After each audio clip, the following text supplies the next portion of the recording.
CIMM Bantul, Ijtihad Gerakan Tasdid. Assalamualaikum warahmatullahi wabarakatuh. Innal hamdalillah nahmaduhu wa nasta'inuhu wa nastaghfiruh. Asyhadu an la ilaha illallah wa asyhadu anna Muhammadan abduhu wa rasuluh. Qala Allah ta'ala fil Qur'anil Karim, ud'u sabili rabbika bil hikmah wa mau'izatul hasanah wajadilhum billati hiya ahsan. Kaum muslimin yang dirahmati oleh Allah Subhanahu wa taala, mari kita selalu panjatkan rasa puja dan puji syukur kehadirat Allah. Berkat rahmat dan hidayahnya kita pada sampai di bulan Ramadan yang mulia ini. Salawat serta salam Allah semoga tetap tercurahkan ke baginda kita Nabi besar Muhammad sallallahu alaihi wasallam. Nabi akhir zaman, nabi pencerah bagi kehidupan ini. Jemaah kaum muslimin yang dirahmati Allah Subhanahu wa taala, tindakan intoleransi kepada kelompok lain karena perbedaan politik, perbedaan agama, keyakinan, etnis, budaya dan lain-lain kini semakin marak terjadi di masyarakat. Akibat dari tindakan ini membuat muncul suasana disharmoni, bahkan konflik antara kelompok satu dengan kelompok lain. Tindakan saling menghujat, pengerahan demo, saling caci maki, saling fitnah, mengaku Pancasilais dan kelompok lain anti Pancasila kini semakin merajalela. Banyak fitnah, berita bohong di media sosial ini. Kini semakin menambah tajamnya pemusuhan antar kelompok yang berbeda kepentingan. Padahal sejatinya masyarakat harus lebih cerdas melihat kualitas berita informasi agar jangan sampai terjebak pada permusuhan dan konflik. Kaum muslimin yang dirahmati Allah Subhanahu wa taala, Allah berfirman dalam surat Al-Hujurat, A'udzu billahi minasyaitonir rajim. Bismillahirrahmanirrahim. Ya ayyuhalladzina amanu ijja'akum fasikum binaba'in fatabayyanu an tusibu qauman bijahalatin fatasbihu ala ma fa'altum nadhimin.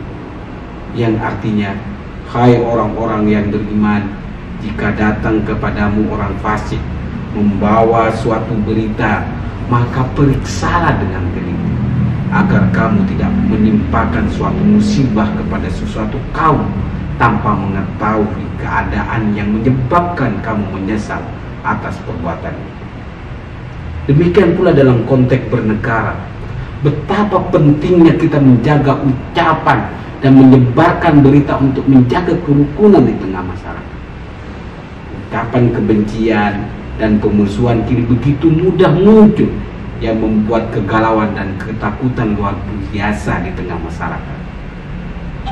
Ucapan makar, anti Pancasila, radikal, melepaskan diri dari NKRI begitu banyak muncul dalam pemberitaan media. Apa sesungguhnya yang salah dalam cara pikir dan budaya masyarakat saat ini sehingga begitu mudah tersulut kebencian dan saling fitnah? Padahal selama ini masyarakat Indonesia terkenal dengan sangat toleran, rukun, pemaaf, dan saling menghargai di tengah perbedaannya. Mengapa kita muncul fanatisme politik yang berlebihan dan perdebatan yang cukup melelahkan karena perbedaan warna politik? Padahal dalam Al-Quran sudah dijelaskan bagaimana cara berdebat yang baik dan bagaimana cara mengajak masyarakat pada jalan kebaikan. Tadi di awal saya sampaikan dalam surat An-Nahl, A'udzu billahi minasyaitonir rajim. Bismillahirrahmanirrahim. Ud'u ila sabili rabbika bil hikmah wa mau'izatul hasanah wajadilhum billadzi hiya ahsan. Inna rabbaka huwa a'lamu man dhalla an sabilihi wa huwa a'lamu bil muhtadin. Serulah manusia ke jalan Tuhanmu dengan hikmah dan pelajaran yang baik, dan bantahlah mereka dengan cara yang lebih baik. Sesungguhnya Tuhanmu, Dia yang lebih mengetahui tentang siapa yang tersesat dari jalannya, dan Dia yang lebih mengetahui orang-orang yang dapat petunjuk. Kaum muslimin yang dirahmati Allah Subhanahu wa taala, kalau tokoh-tokoh politik, dan tokoh-tokoh agama mampu menerapkan secara santun dalam berdebat dan menyikapi perbedaan pendapat, tentu tidak akan muncul tindakan intoleransi di tengah masyarakat. Kasus intoleransi yang terjadi saat ini harus diurai dengan akal sehat dan pikiran yang jernih demi keutuhan bangsa. Tidak boleh ada satu kelompok yang lebih Pancasilais dari kelompok lain dan menuduh kelompok lain itu anti Pancasila, radikal, dan membuat makar. Kalau tindakan intoleransi marak saat ini tidak segera diatasi dengan baik, akan bisa menjadi bom waktu yang mengoyak semangat nasionalisme dan persatuan bangsa.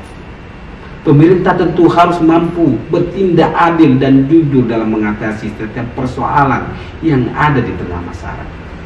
Jangan ada kelompok yang dibiarkan membuat keonaran, sementara kelompok lain dicari-cari kesalahannya dan begitu mudah memberi label makar.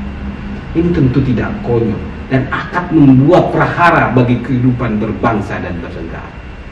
Sesungguhnya budaya masyarakat Indonesia yang pluralistik ini terkenal sangat toleran, santun, dan menghargai perbedaan yang ada.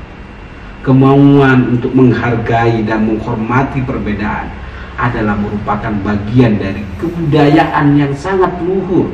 Masyarakat yang menghargai nilai-nilai budaya tidak akan terjebak pada konflik. Karena bagi masyarakat yang berbudaya, perbedaan adalah suatu keindahan yang harus dipelihara dengan baik. Kebudayaan merupakan suatu yang diciptakan oleh akal budi manusia. Kaum muslimin yang dirahmati Allah Subhanahu wa Ta'ala, akhirnya dalam momentum Ramadan ini kita tidak hanya sekedar berpuasa dan menahan lapar dan haus, namun di tengah kondisi bangsa yang kini terjebak pada bahaya intoleransi, kita perlu berpuasa dari fitnah dan berita bohong. Kita harus cerdas dan cermat menyebarkan informasi yang jujur dan sejuk agar mencerdaskan masyarakat. Sebaliknya, berita bohong dan fitnah sangat menyesatkan dan menimbulkan kerusakan yang luar biasa. Maka berpuasalah kita dari berita bohong dan menahan diri dari menyebarkan berita yang tidak jelas informasi. Selamat menunaikan ibadah puasa. Semoga rahmat di bulan ini diterima oleh kita semua. Nasrun minallah wa fathun qarib. Astabikul khairat. Assalamualaikum warahmatullahi wabarakatuh.